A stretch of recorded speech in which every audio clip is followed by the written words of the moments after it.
Slovenský Červený kríž v Primacionálnom paláci v Bratislave vyznamenal 32 svojich dlhoročných dobrovoľníkov a spolupracovníkov. Urobil tak pri príležitosti Svetového dňa Červeného kríža a Červeného polmesiaca.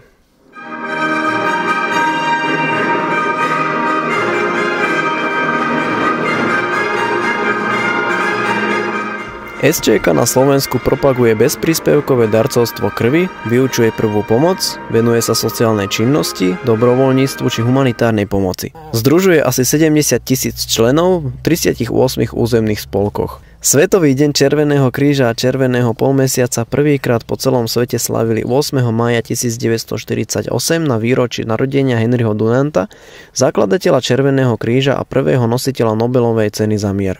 Medzinárodné hnutie Červeného kríža a Červeného polmesiaca združuje 189 národných spoločností. V dnešnej hostilnej atmosfére v celej spoločnosti si ani neuvedomujeme, že aj slovné odsudzovanie tých, ktorí sú iní ako ja, je prejavom slovnej agresivity a udržiava v medziľudských vzťahoch napätie a nenávisť. Povedal v príhovore prezident SČK Viliam Dobijáš. Dobrovoľníci nie sú platení. Nie preto, že sú bezcenní, ale preto, lebo sú neoceniteľní. Ďakujem za pozornosť. Oceneným sa poďakoval za výnimočnú obetavosť, záchranu životov, pomoc chorým či za organizovanie dobrovoľných akcií. Najvyššie vyznamenanie, čestnú striebornú medailu Henryho Dunanta, získala Božena Kubíková z Popradu a Mária Žižková z Partizánskeho.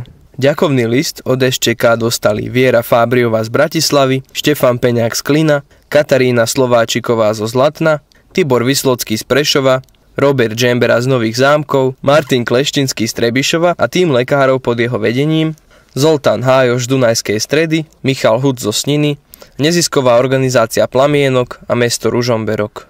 Robert Džembera z Nových Zámkov je v súčasnosti druhé volebné obdobie prezidentom Mládeže Slovenského Červeného kríža. Študent pedagogiky z Nových Zámkov zastupuje a hájí záujmy mladých červenokrížiakov a zároveň ich usmerňuje v ich oduševnenej práci. Okrem bežných povinností a úloh, ktoré mu z funkcie vyplývajú, je mimoriadne nápomocný ústrednému sekretariátu SČK v Bratislave. Je jedným z administrátorov sociálnych sietí SČK a spolu s ďalšími členmi prípravného tímu novovytvorených webových stránok SČK má veľkú zásluhu na ich fungovaní.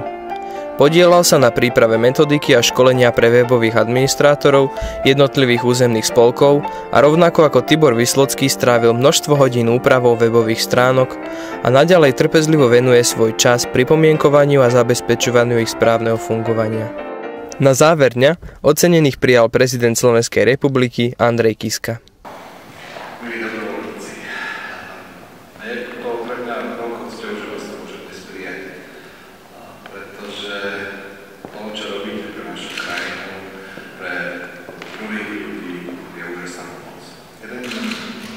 Múdry človek raz povedal, že najnešťastnejší ľudia na tomto svete sú ľudia, ktorí myslia na svoje šťastie. Tí najšťastnejší sú tí, ktorí myslia na šťastie druhých. Na tých druhých, na ich pomoc. A ja som veľmi rád, že ste tu dnes tí, ktorí zastupujete tak, dá sa povedať, najväčšiu dobrovoľnícku organizáciu na Slovensku. A kde prostredníctvom Červeného kríža sa zapojilo 100 000 ľudí, napríklad voľbenu krvi dobrovoľného.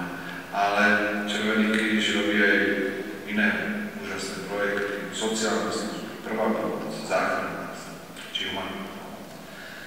Chcel by som sa vám poďakovať. Skutočne ja rád hovorím, že to, aká je naša krajina, ako sa bude našej krajine dariť, to nerozhoduje až vláda, parlament alebo prezident, ale o to, ako sa v našej krajine žije, ako sa darí, rozhodujú ľudia.